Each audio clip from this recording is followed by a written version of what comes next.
first solid food for my Dahil 6 months na ang baby. ating baby, ay ready na nga po siya kumain ng solid food. At prepare ko po ay ang kalabasa plus breast milk. Ayan, tignan natin ang kanyang magiging reaction sa kanyang first solid food. Ayan, binender ko lang siya at ginawa kong puree. Nilagyan ko ng breast milk. At tada!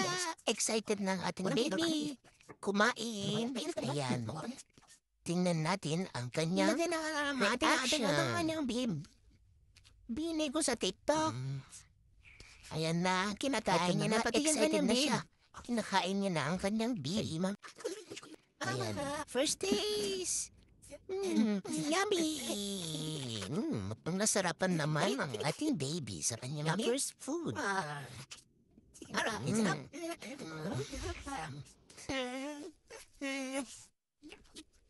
Ang cute! Ang cute lang talaga.